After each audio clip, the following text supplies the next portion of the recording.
So this is a Rheem forced air unit, and the issue is there's no heat, and it attempts to light, and the second that the igniter turns on, it fails. So the blower's turning on for the forced draft. Pressure switch, boy, doesn't that look familiar. That's turning on like it's supposed to. The igniter hits. As soon as the igniter hits, the board, the OK light turns off. There's no error code. So let's take a look and see what it's doing here. Let's just show that. Hold the safety switch. So I'm pretty certain I've identified the area that the problem is in right now. But we'll take a closer look at that in a second.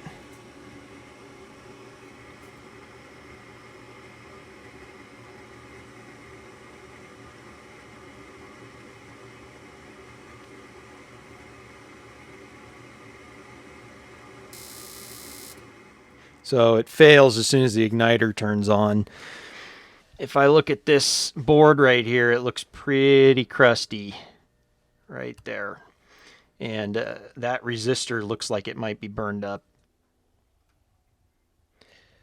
So I just barely touched this thing, and this resistor came right off the board. So it's obviously it's gotten wet and it's corroded, and it's end of life. It looks like I'm probably going to attempt to repair this, but you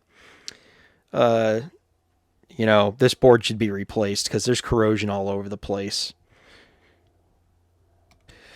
All right, so this resistor, I just broke it off the board, and the only thing that I can see on it is that it's brown and gold. So I know it's a 5%, and I know that it starts with a 1, but it could be 100 ohms, it could be 1,000 ohms, it could be 10,000 ohms. I can't get a schematic for this. So what choices do I have? Here's what I think I'll do. Assuming this is the problem, I'm probably going to go home, and I've got a decade box. I think maybe what we'll do is hook the decade box up on it, and we'll start at like maybe 100,000 ohms, see if it works, go down to 10,000 ohms, see if it works. We'll start with the safer resistance and move our way down. I'll just bring an assortment of resistors with me, and then I'll just change it with whatever one works. But the higher the value, the less likely it is that we're going to draw too much current. So I think maybe that's the best way to troubleshoot this and repair it. There's no schematic available for this, and I wouldn't imagine there would be. Rheem's not going to want to give their trade secret away. All right, so we pulled it up on the internet here and just looked at the board to understand maybe if we could see what it is, and we can. It's R43 and it's brown, black, brown, so it's a 100 ohm resistor. So this is even easier than trying to use a decade box to figure it out. So now we just need to, I don't have one where I'm at to replace it, so I might have to go get one. But I'm going to see if I got some old electronics around here. Maybe I can scavenge one. All right, so we're working with limited resources here unless I feel like driving an hour so to go get parts, and there's nobody open today.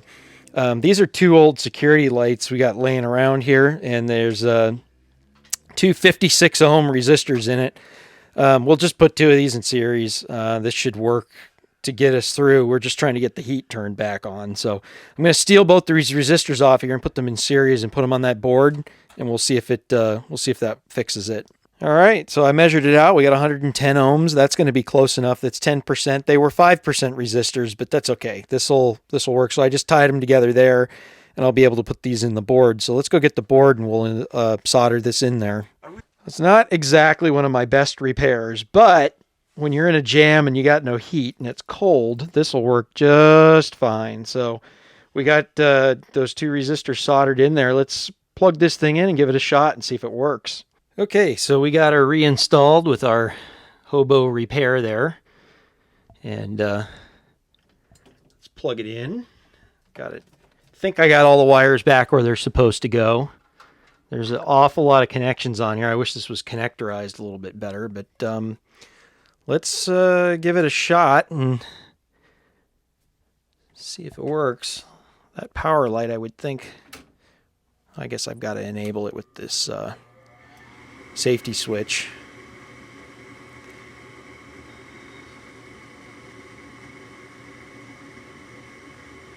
So let's see if it works here.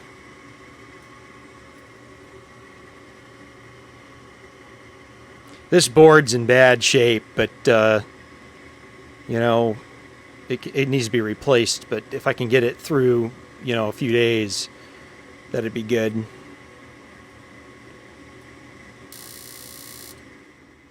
Nope, didn't work. So something else is still wrong here. Well, we're just discovering more problems. This transistor also, the leads are corroded on. You can see it's broken off there. So I'm going to scavenge through the rest of the parts that I've got here and see if I got a transistor that'll work to repair this. All right, so we replaced this transistor right here. The specs are similar. It's an NPN transistor, silicon transistor. So I just used one out of that motion detector light. The specs are a little bit off on the voltage, but I think it doesn't matter. I think, judging by what I think the voltages are that are here, I don't think it's going to be a problem. It should work, but, you know, I'm not holding out a whole lot of hope for this thing. So let's see what happens.